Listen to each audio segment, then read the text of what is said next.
அஸ்ஸலாமு அலைக்கும் வரஹ்மத்துல்லாஹி வபரகாத்துஹு.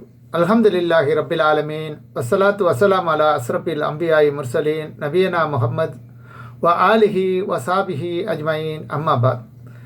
கண்ணியத்துக்குரிய எல்லாம் வல்ல அல்லாஹு ஜல்லசானு தாலாவின் நல்லடியார்களே, அன்புக்கினிய சகோதர சகோதரிகளே, பிரமத அன்பர்களே, நண்பர்களே, உங்கள் அனைவரின் மீதும் ஏக இறைவனுடைய சாந்தியும் சமாதானமும் என்றென்றும் நிலவ பிரார்த்திப்பதோடு நான் சங்கை அப்துல் அஜீஸ். அல்லாஹ்வுடைய அருளால் அனைவரும் மிக நலமாக இருப்பீர்கள் என்று நம்புகிறேன். அல்ஹம்துலில்லாஹ். எல்லா புகழும் அல்லாஹ்வுக்கே. இது நபிமார்களின் வரலாறு பாகம் 40. நபி நூஹ் அலைஹிஸ்ஸலாம் அவர்களின் வரலாற்றில் பாகம் 4. நபி நூஹ் அலைஹிஸ்ஸலாம் வரலாற்றில் அவங்களுடைய கப்பல் ஜூதி மலையில் ஒதுங்கியதை பற்றி முந்தைய காணொலியில் 39வது பாகத்தில் பதிவு செஞ்சுருந்தோம். அந்த கப்பல் கண்டுபிடிக்கப்பட்ட விவரங்கள் எல்லாம் அதில் சொன்னோம். அதன் பிறகு இன்னும் கொஞ்சம் அதிகமான அவங்களுடைய வரலாறுகள் இருக்குது. அவைகளை இப்போது தொடர்ந்து பார்ப்போம். இதில் திருமறை குர்ஆனை பொறுத்த வரலையும் நபிமார்களுடைய ஆயுள் காலம் சம்பந்தமாக யாருடைய ஆயுள் காலத்தை பற்றியும் அல்லாஹ் குறிப்பிடவில்லை. ஹதீஸில் நபிகள் நாயகம் ஸல்லல்லாஹு அலைஹி வஸல்லம் அவர்களுடைய ஆயுள் காலம் 63 என்று நமக்கு தெரியுது. 40 வயசில் அவங்க நபி பட்டம் பெற்றாங்க அப்படிங்கிற விவரம் ஹதீஸ்லேருந்து நம்ம தெரிஞ்சுக்கிறோம். அதே மாதிரி ஆதம் அலைஹிஸ்ஸலாம் முதல் கொண்டு நபி ஸல்லல்லாஹு அலைஹி வஸல்லம் அவர்கள் வரலையும் என்ன நூஹ் அலைஹிஸ்ஸலாம் அவர்களை தவிர வேறு எந்த நபிமார்களுடைய ஆயுள் காலத்தை பற்றியும் நமக்கு தெளிவான எந்த ஒரு இதையும் அல்லாஹ் சொல்லலை. ஆனால் நூஹ் நபி அவர்கள் மட்டும் 950 வருஷம் அந்த மக்களோடு வாழ்ந்ததாக அல்லாஹ் நமக்கு சொல்லி காட்டுகிறான், அவர்களுக்கு பிரச்சாரம் செய்ததாக. சரியா? இது 29வது அத்தியாயம் 14வது வசனத்தில் நீங்கள் பார்க்கலாம். நூகை அவரது சமுதாயத்திடம் அனுப்பினோம், அவர்களுடன் 1000 ஆண்டுகளுக்கு 50 ஆண்டுகள் குறைவாக வசித்தார்.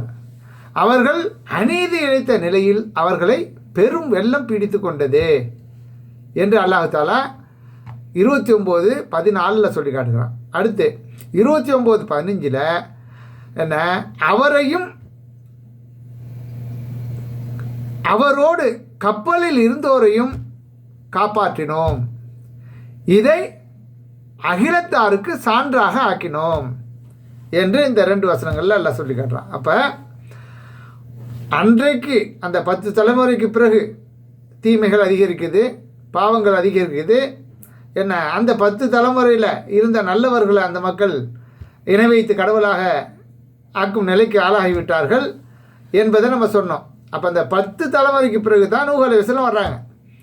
அப்போ நூஹ் அலைஹிஸ்ஸலாம் வந்து அன்றைக்கு வாழ்ந்த மனிதர்கள்னு யாருன்னு எங்கெங்கெல்லாம் இருந்தாங்களோ அவங்க முழுமைக்காகவும் அனுப்பப்பட்டவர்கள் நூஹ் அலைஹிஸ்ஸலாம், இல்லையா? அப்போ அந்த ஏரியாவில் தான், ஒரு குறிப்பிட்ட ஏரியாவில் தான் அந்த மக்கள் வசிச்சிருப்பாங்க. பெருகிலாம் ரொம்ப தூரம்லாம் போகலை. சரியா? மிக குறுகிய காலகட்டம் தானே. அதனால் அங்கே முழுமையாக நூஹ் அலைஹிஸ்ஸலாம் அனுப்பப்பட்டாங்க. அவங்களுக்காக அவங்க பிரச்சாரத்தை ஏற்றுக்கலை, அனைவரையும் அல்லாஹ் அழிச்சிட்டான்.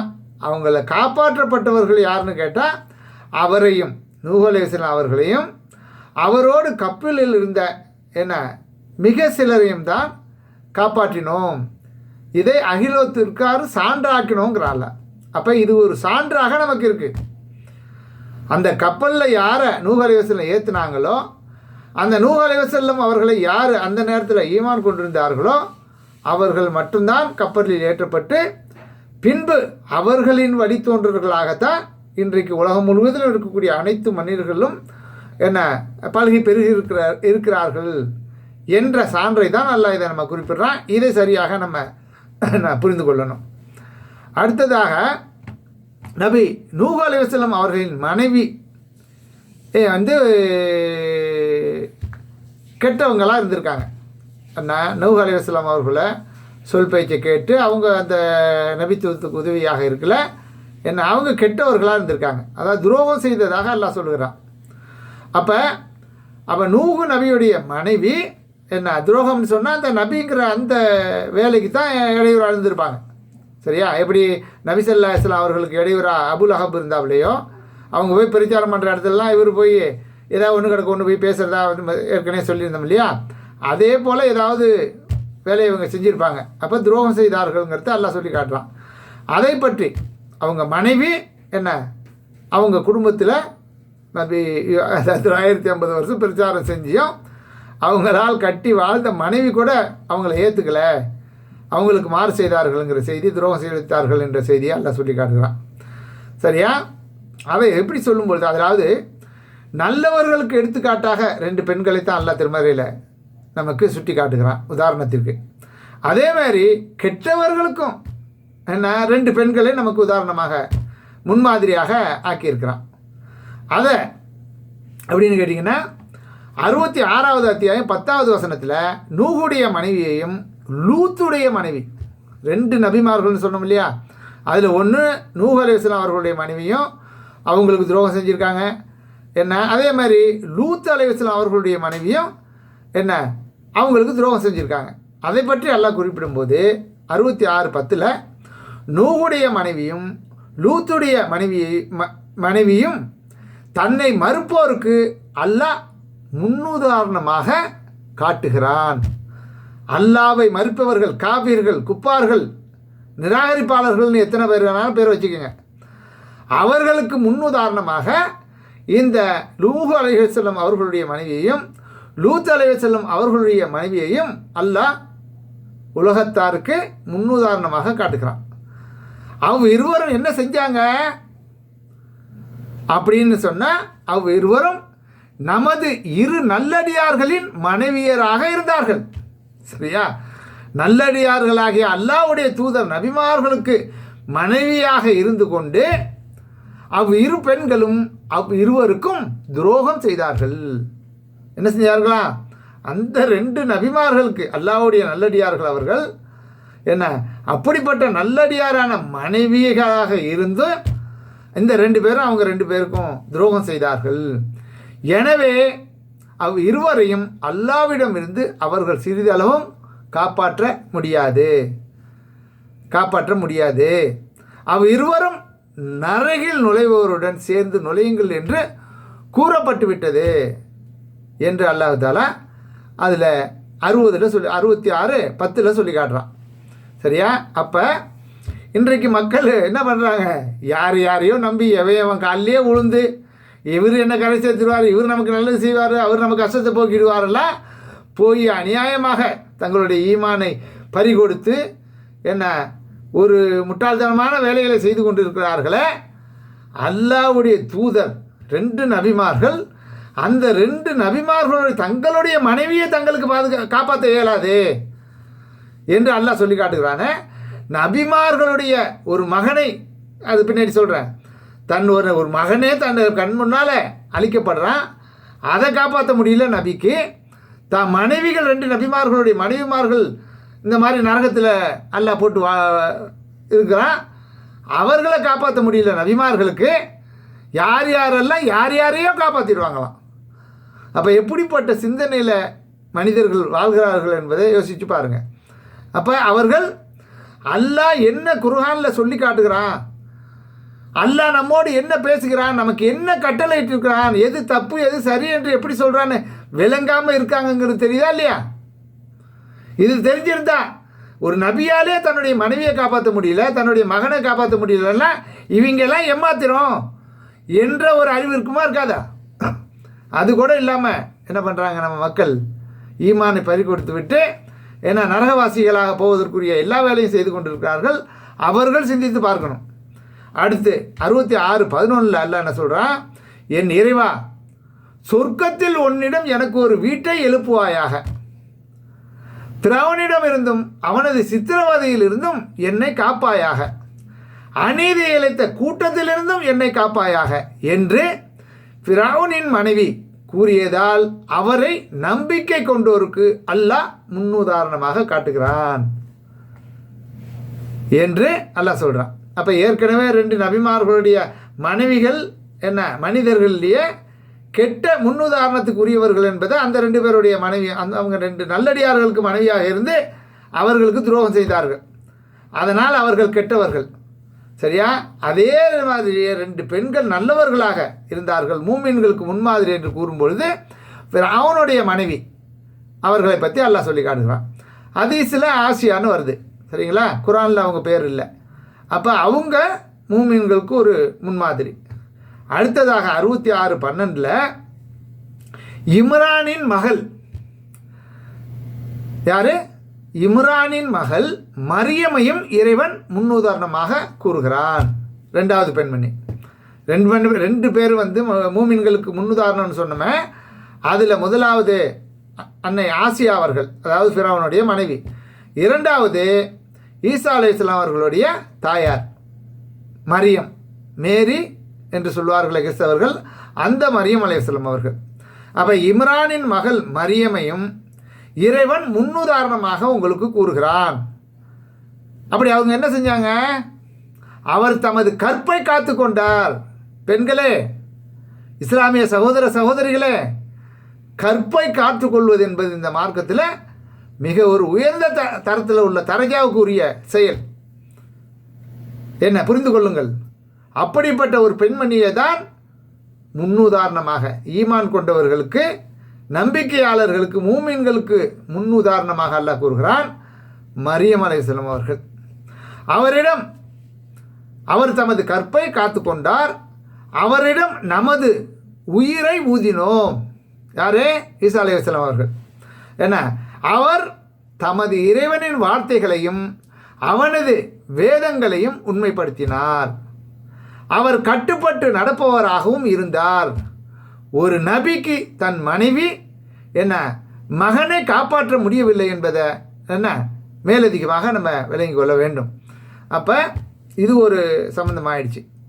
என்ன இதில் இந்த சம்பவத்தில் திருமறை குர்ஆன்லேருந்து நம்ம படிக்கும் பொழுது இந்த 2 சம்பவங்கள், அதாவது முன்னுதாரணமாக கூறப்படுபவர்கள் பெண்கள் தான் என்பதையும், என்ன அப்போ அந்த நபிமார்களால் தனது மகனையும் காப்பாற்ற முடியவில்லை, தமது மனைவியையும் காப்பாற்ற முடியவில்லை, வேறு யாரால் யாரை காப்பாற்ற முடியும்? அல்லாஹ் ஒருவருக்கு ஒரு விதியை விதித்து விட்டால் என்ன அவனிடம் இருந்து காப்பாற்றுபவர் அல்லாஹ்வை தவிர வேறு யாருக்கும் இயலாது என்பதை இந்த நிகழ்வுலேருந்து நம்ம புரிந்து கொள்ளணும்.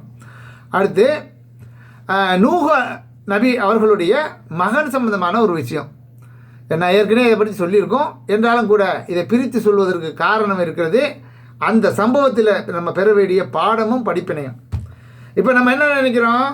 இந்த உலகத்தில் நம்மளுடைய வாழ்க்கை பிறந்ததுலேருந்து கல்யாணம் வளர்ந்து வாலிபர் ஆகிட்டோம்னா கல்யாணம் பண்ணணும். கல்யாணம் முடிஞ்ச பிற்பாடு சம்பாரித்து பொண்டாட்டி பிள்ளைகளை காப்பாற்றணும். இதுதான் உலகம்னு நம்ம நினச்சிக்கிட்டு இருக்கிறோம் இல்லையா? அதை தவிர வேறு ஒன்றும் இல்லை. அதுக்கு இடையில் எதெல்லாம் சரின்னு படுதோ அதை செய்வோம், எது சரியில்லையோ அதை தூக்கி எறிவோம். இதுதான் அதிகமான மக்கள் வாழ்க்கை என்று விளங்கி வைத்திருக்கிறார்கள். ஆனால் இது இறைவன் நம்மளை படைத்து இந்த உலகத்துக்கு அனுப்பியிருக்கிறது ஒரு சோதனைக்காக. அனைத்து விஷயங்களையும் நம்மளுக்கு ஏற்படுத்தி கொடுத்து, ஒற்றார் உறவினர்கள் அனைத்தையும், பணம் காசு பட்டம் பதவி அனைத்து வாய்ப்புகளை ஏற்படுத்தி கொடுத்து அவைகள் அனைத்திலும் அல்லாஹ் நம்மளை சோதிச்சுக்கிட்டு இருக்கிறான். அதில் நம்ம முஸ்லீமாக அல்லாஹ்வுக்கு கட்டுப்பட்டு வாழ்ந்துக்கிட்டு இருக்கிறோமா அல்லது அவனை நிராகரித்து விட்டு வாழ்கிறோமா என்பதை சோதிப்பதற்காக தான் அனுப்பியிருக்கிறான் என்பதை விளங்காமல் இதுதான் வாழ்க்கைன்னு அதிகமான மக்கள் விளங்கியிருக்கிறாங்க. சரியா? அப்படி விளங்கி வாழக்கூடிய அந்த மக்களுக்கு மத்தியில் என்ன இங்கே ஒரு நபி அவருடைய மகனை பற்றிய இந்த சம்பவத்தில் நம்ம தெளிவாக நாம் யார், பிள்ளைகள் யார், நமக்கும் அவர்களுக்கும் உள்ள உறவு என்ன, அது எப்படி என்பதை நாம் சரியாக புரிந்து கொள்ள வேண்டும். சரியா? மனைவிக்காக எதை வேணும்னாலும் செய்வதற்கு ஒருத்தர் தயாராக இருக்கலாம். சரியா? அதே மாதிரி தன் மக்களுக்காக, தன் பிள்ளைகளுக்காக எதை வேணாலும், அது ஹராம ஹலாலு, நல்லது கெட்டது, அதெல்லாம் பாவம் புண்ணியம் இதெல்லாம் பார்க்குறதே கிடையாது. அப்படி வாழ்ந்துக்கிட்டு இருக்கோம்ல, அதுக்காக தான் இந்த சம்பவம். இது 41, 42 வசனம்.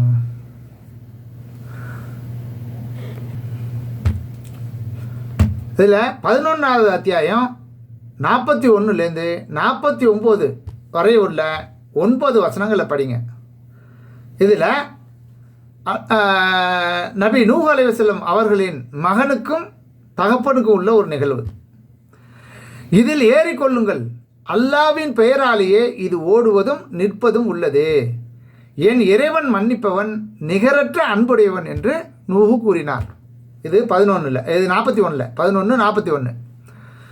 மலைகளை போன்ற அலைகள் மீது அது அவர்களை கொண்டு சென்றது, போய்கிட்டு இருக்கு. விலகி இருந்த தன் மகனை நோக்கி, என் அருமை மகனே, எங்களுடன் வந்து ஏறிக்கொள். ஏக இறைவனை மறுப்போருடன், அதாவது காபீர்களோடு உள்ளவனாக நீயும் ஒரு காபீராக ஆகிவிடாதே, இறை நிராகரிப்பாளனாக ஆகிவிடாதே. நான் சொன்ன கொள்கையை ஏற்றுக்கொண்டு, இஸ்லாத்தை ஏற்றுக்கொண்டு எங்களோடு வந்து ஏறிக்கொள் என்று நூஹு கூறினார். யாரு? மகனை பார்த்து. அப்போது இது 43 ஒரு மலையில் மீது காட்டி, எதுக்கு இருந்த ஒரு மலையை காட்டி, இந்த மலையின் மீது ஏறிக்கொள்வேன், அது என்னை தண்ணீரிலிருந்து காப்பாற்றிவிடும் என்று அவன் கூறினான். அல்லாஹ் அருள் புரிந்தவர்களை தவிர அல்லாவின் கட்டளையிலிருந்து காப்பாற்றுபவன் எவனும் இன்று இல்லை. இந்த கப்பலில் உள்ளவங்களும் இதில் உள்ளவங்க மட்டும்தான் பிழைக்க போகிறாங்க, மற்ற அனைத்தும் அழிய போகிறது என்று அவர் தன் மகனிடம் கூறினார். இந்த 2 பேருக்கு இடையில், இருவருக்கிடையே அலை குறுக்கிட்டது. அதாவது அவர்களுடைய மகன் முழுகடிக்கப்பட்டோரில் ஒருவனாக ஆகிவிட்டான். முழுகடிக்கப்பட்டான், கதை காலி ஆயிடுச்சு. சரியா? அல்ல அவனை முழுகடித்து சாவடிச்சிட்டான். அடுத்து 44 அல்லாஹ் அதுக்கு கட்டளையிடுறான், பூமியை உனது நீரை நீ உறிஞ்சிக்கொள்.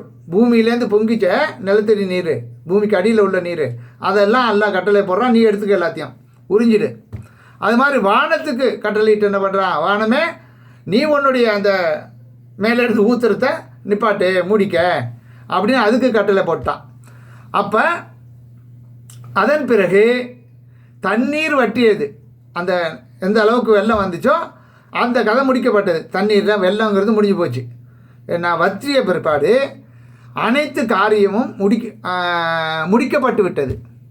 அந்த கப்பல் ஜூதி மலையின் மீது அமர்ந்து விட்டது இல்லையா? அந்த தண்ணி அந்த அளவுக்கு, ஜூதி மலை அளவுக்கு வெள்ளம் பெருக்கெடுத்து போகும்போது அது மேலே கப்பல் போய் அந்த மலையில் அப்படி உட்கார, அப்போ அதோடு அல்லாஹ் தஆலா நிப்பாட்டி, மலையை நிப்பாட்டி தண்ணிகள்லாம் உறிஞ்சி விட்டுச்சு. சரியா? பழைய நிலைமைக்கு பூமி வந்துருச்சு. அவர்கள் அந்த கப்பலில் ஜூதி மலையில் மேலே வந்திருக்கிறாங்க. சரியா? இது அல்லாஹ் சொல்லிட்டு, இறை அருளை விட்டும் தூரமாயினர், அநீதி இழைத்த கூட்டத்தினர் இறைவனுடைய அருளை விட்டு தூரமாக்கப்பட்டு விட்டார்கள், அதாவது அழித்து நாசமாக்கி ஒழிக்கப்பட்டு விட்டார்கள் எனவும் கூறப்பட்டது. இல்லை, அதுக்கு அடுத்ததில் நூஹு தம் இறைவனை அழைத்தார். என்ன கேட்குறாரு? ஏற்கனவே அல்லாஹ் அந்த வசனத்தை வாசித்து காட்டியிருக்கோம்.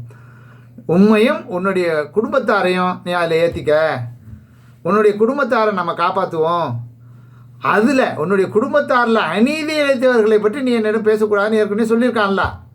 அதை மறந்துட்டு இவங்க என்ன பண்ணுறாங்கன்னு கேட்டால், என்ன, நூஹு தம் இறைவனை அழைத்தார், என்னுடைய இறைவா யா அல்லாஹ், என் மகன் என் குடும்பத்தை சேர்ந்தவன் ஆயிற்றே, உனது வாக்குறுதியும் உண்மையை தானே, நீ தீர்ப்பு வழங்குவோரில் மேலானவன் ஆயிற்றே என்று கேட்குறாங்க. ஏற்கனவே என் குடும்பத்தாரை காப்பாற்றுவன்னு நீ எனக்கு வாக்களிச்சிருந்திய, என் மகன் என் குடும்பத்தை சார்ந்தவனை தானே, அப்போ அவனை அழிச்சு விட்டிய, நீ வாக்குறுதி மீறுறவன் இல்லையே அப்படின்னு சொல்லி அல்லாட்ட முறையிடுறாங்க. சரியா? இது எதனால்? யாரும் செய்வோம், நீங்கள் செய்வீங்க, நான் செய்வேன், எல்லாரும் செய்வோம். ஏன்? பெத்த மனம் பித்து அப்படின்னு நமக்கு ஒரு பழமொழியும் நமக்கு அதுக்காக நம்ம ஏற்படுத்தி வச்சுருக்கிறோம். இப்படி செய்கிறோமே.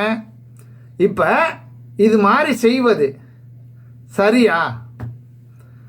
சொந்த பெத்த மகளாக இருக்கட்டும், பெத்த மகனாக இருக்கட்டும், கட்டிய பொண்டாயிட்டாக இருக்கட்டும், பெத்த தாயாக இருக்கட்டும், யாராக இருக்கட்டுமே இல்லையா? ஒரு காரியத்தை தீர்மானிப்பது நல்லதை அடிப்படையாக வைத்து, கெட்டதை அடிப்படையாக வைத்து. சரியா? எது? அதை வச்சு தான் தீர்மானிக்கணுமே தவிர, நமக்கு சொந்தம், நம்மளுடைய புள்ள, நம்மளுடைய பொண்டாட்டி, நம்மளுடைய உறவுன்னு பார்க்கலாமா? ஏன்னா நம்ம இந்த உலகத்தில் நமக்கு சொந்தமானது எதுவும் இல்லை, எல்லாம் படைத்த ரப்புல் ஆலமீன் நமக்கு வழங்கி இருக்கிறது.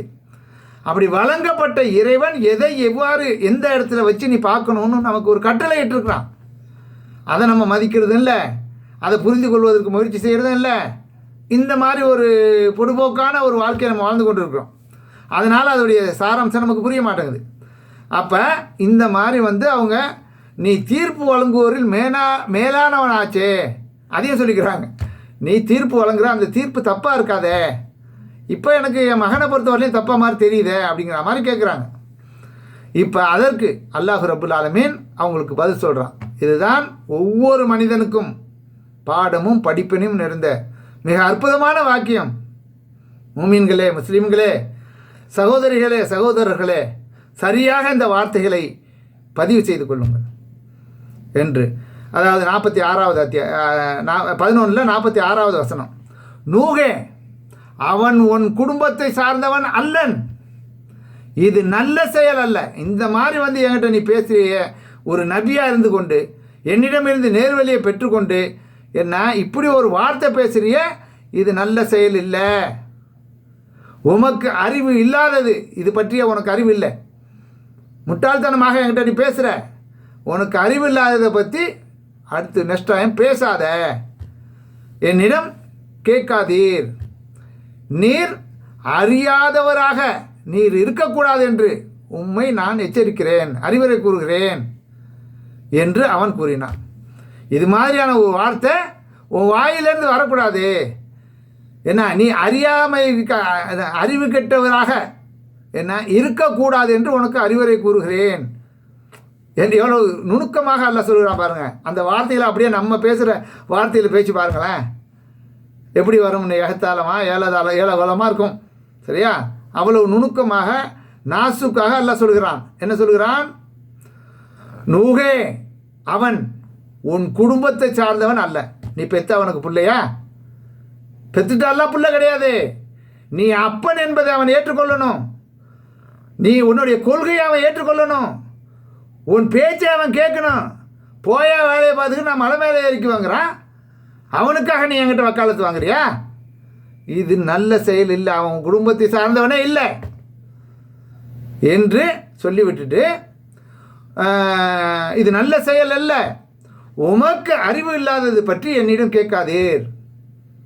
இது பற்றி அறிவே சுத்தமாக இல்லை அவங்ககிட்ட, இல்லையா? நான் தான் ஏற்கனவே உனக்கு சொன்னேன், நம்பிக்கை கொண்டவர்களை உன் குடும்பத்தார்களை ஏற்றிக்கன்னு. அதில் யாருக்கு எதிராக என்னுடைய விதி மிந்தி விட்டதோ அவர்களை பற்றி நீ என்னிடம் பேசக்கூடாதுன்னு ஏற்கனவே சொல்லியிருக்கேன். ஆனால் இப்போ என்ன பண்ணுற, இவன் உன் பேச்சை கேட்கல, நம்ம மார்க்கத்தை படிக்க சொல்கிறதுக்கு தயாராக இல்லை, அதுக்காக நான் அவனை அழைச்சிருக்கிறேன். அவன் என்ன மகனை, என் மகங்கிறிய, நீ பெற்றுட்ட அவனுக்கு மகனா என்று அல்லாஹ் கேட்கிறான். இந்த ஒரு கேள்வி நூஹ் அலைஹிஸ்ஸலாம் அவர்களை பார்த்து அல்லாஹ் கேட்ட கேள்வியாக இருந்தாலும் ஒவ்வொரு மனிதனையும் நோக்கி கேட்கக்கூடிய கேள்வி. யுக முடிவு நாள் வரலையும் அல்லாஹ்வுடைய வேதம் நிலைச்சி இருக்கும். இந்த வசனங்கள் மக்கள் படித்து கொண்டிருப்பார்கள். அவர்கள் அனைவருக்கும் பாடம் இதில் இருக்கிறது, படிப்பினை இருக்கிறது என்பதை இப்போது படிக்கக்கூடிய நாம் தெளிவாக புரிந்து கொள்ள வேண்டும் இன்ஷா அல்லாஹ். சரியா? அந்த மாதிரி என்னிடம் உனக்கு அறிவில்லாத செய்தியை பற்றி என்கிட்ட கேட்காத. அறியாதவராக இது மாதிரி ஒரு ஜாகிலான ஒரு வார்த்தை, மூடத்தனமான ஒரு வார்த்தைகளை பேசக்கூடிய ஒரு ஒன்றையும் அறியாதவராக நீ இருக்கக்கூடாது என்று உமக்கு நான் அறிவுரை கூறுகிறேன் என்று அவன் கூறினான். யார்? அல்லாஹ் கூறினான். அடுத்து 47 11:47 இதெல்லாம் கேட்டு அல்லாஹ்வுடைய அறிவுரையை கேட்ட பிற்பாடு உண்மையை அவர்கள் உணர்ந்து கொண்ட பிறகு உளமாற அல்லாஹ்விடம் கேட்கிறார்கள், இறைவா, எனக்கு அறிவு இல்லாதது பற்றி உன்னிடம் நான் கேட்பதை விட்டும் உன்னிடமே நான் பாதுகாப்பு தேடுகிறேன். கேட்டது எனக்கு அறிவில்லாத வார்த்தை தான். பெத்த பாசம் பித்து என்ற அடிப்படையில், பெத்த மனம் பித்து என்ற அடிப்படையில் என்ன வாயில் வந்ததை கேட்டுட்டேன். அது தப்பு தான் என்பதை நான் உணர்ந்து கொண்டு விட்டேன். அதற்காக உன்னிடம் பாவ மன்னிப்பு தேடுகிறேன்.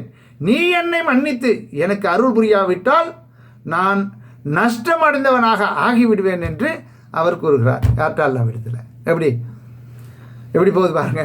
பிறகு தான் செய்த தவறை உணர்ந்து, நீ சொன்னது தான் அல்லாஹ் தவறு, சரி, நான் தவறுதலாக தான் கேட்டுட்டேன், பெத்த மனம் பித்து என்ற அடிப்படையில் தவறுதலாகத்தான் கேட்டுட்டேன், அதனால் இந்த வார்த்தையை நான் கேட்டுக்கக்கூடாது தான் கேட்டுட்டேன், நீ என்னை மன்னிக்கணும், நீ மன்னிக்கலைன்னா நான் நஷ்டமாயிடுவேன் அப்படிங்கிறத அந்த அப்போ செய்த அந்த தவறான செயலுக்கு அல்லாஹ்விடம் பாவ மன்னிப்பை பெற்று மீண்டு கொண்டார். நூகே, அல்லாஹ் சொல்கிறான் அதன் பிறகு, நூகே, உம்மீதும் உம்முடன் உள்ள சமுதாயங்கள் மீதும் பாக்கியங்கள் பொழியவும் நம்மிடமிருந்து சாந்தி நிலவிடவும் இறங்குவீராக என்று என்ன அந்த கப்பலிலிருந்து இனி உங்களுக்கு உங்க கூட இருக்கிறவங்களுக்கு இனி வளர இருக்கிற சமுதாயத்துக்கு சாந்தி இருக்குது, சமாதானம் இருக்குது, பாக்கியங்கள் இருக்குது. என்ன அதனால் சாந்தியோடு நிம்மதியாக என்ன இறங்குவீராக என்று கூறப்பட்டது. சில சமுதாயங்களுக்கு சுக வாழ்வை அளிப்போம், பின்னர் துன்புறுத்தும் நமது வேதனை அவர்களை அடையும் என்று அவர்களுக்கு சொல்லிவிட்டு 49 அல்லாஹ் சொல்லி காட்டுகிறான், முகமதே, நபி ஸல்லல்லாஹு அலைஹி வஸல்லம் அவர்களை பார்த்து சொல்கிறான், முகமதே, இவை மறைவான செய்திகள், இவற்றை உமக்கு நாம் அறிவிக்கிறோம். இதற்கு முன் நீரும் உமது சமுதாயத்தினரும் இதை அறிந்திருக்கவில்லை.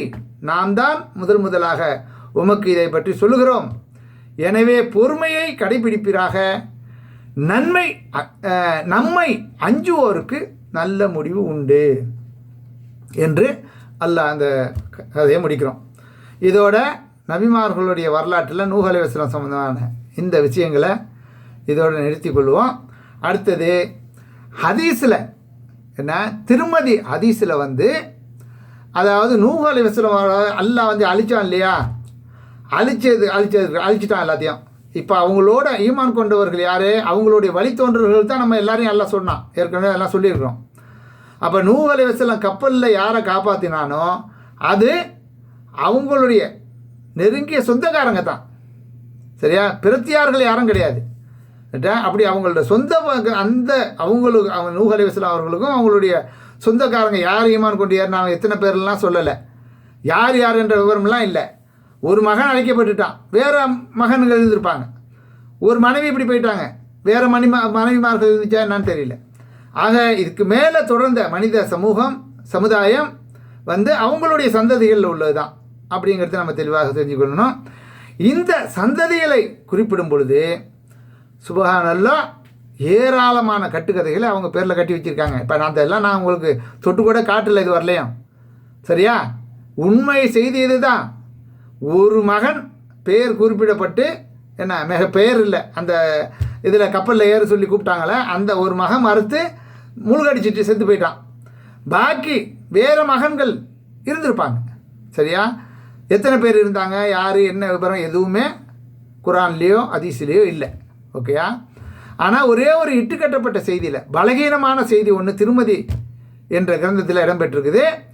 அதில் என்ன சொல்கிறாங்கன்னு கேட்டால், ஹாமுன்னு ஒரு மகன் இருந்தாராம், சாமுன்னு ஒரு மகன் இருந்தாராம், யாபீஸ்ன்னு ஒரு மகன் இருந்தாராம். யாருக்கு? நூஹ் அலைஹிஸ்ஸலாம் அவர்களுக்கு. அந்த 3 மகன்களின் மூலமாக ஏராளமான இதுகள் அது மேலே போகுது ஸ்டோரிகள், சரியா. அது மட்டும் இல்லாமல் இப்படி இந்த மாதிரி 3 மகன்கள் இருந்தாங்கங்கிற ஒரு செய்தி என்ன ஹதீஸ் திருமதியில் இடம்பெற்றிருக்கு. ஆனால் இது முழுக்க என்ன பலகீனமான செய்தி, என்ன ஆதாரபூர்வமான ஹதீஸ் இல்லை அது, சரியா. அதில் பல கோளாறுகள் இருக்குது, ஓகே, அதை விட்டுருவோம். இப்படி ஒரு செய்தி இருக்கா. அதை அல்லாமல் அவங்களுடைய மகனுங்கிற பேரில், சரியா, அவங்க குடும்பத்தில் ஏராளமான கட்டுக்கதைகளை கட்டி வச்சுருக்காங்க. இப்போ உலகத்தில் வாழக்கூடிய மனிதர்களில் இந்த முக பாவங்கள் இருக்குல்ல, இப்போ சைனா, பிலிப்பீனு, இது ஜப்பான், இந்தோனேசியா, இந்த மாதிரி எல்லாம் ஒரு மங்கோலிய முகம்னு ஒன்று சொல்லுவோம். ஐரோப்பியா, ஆப்பிரிக்கா, இந்த மாதிரி பல முகங்கள் இருக்கு இல்லையா. கருப்பர்களாக இருக்காங்க, வெள்ளையாக இருக்காங்க, மஞ்சள் நிறம், இப்படி பல மாதிரி இருக்காங்கல்ல. இதெல்லாம் என்ன பண்ணுறாங்கன்னு கேட்டால், இதுக்கெல்லாம் ஒவ்வொரு ஸ்டோரி ஒன்று சொல்லி அதை மக்கள் மத்தியில் விட்டுருக்காங்க. அதில் ஒரே ஒரு செய்தி என்னன்னா, நூஹ் அலைஹிஸ்ஸலாம் ஒரு நாள் படுத்து தூங்கினாங்களாம். அப்படி தூங்கும்போது ஆடை விலகி கிடந்துச்சான். அவங்களுடைய ஆடை விலகி ரொம்ப மோசமான நிலையில் படுத்திருந்தாங்களாம். அதில் ஒரு மகன் என்ன பண்ணான்னா, அந்த ஊர் மக்கள் எல்லாம் கூட்டிகிட்டு இந்த பாருங்கள் எங்கள் அப்பா எப்படி படுத்து கிடக்கான்னு அப்படின்னு சொல்லி எல்லாத்தையும் கூட்டிகிட்டு மானத்தை வாங்கிட்டாப்லையாம்.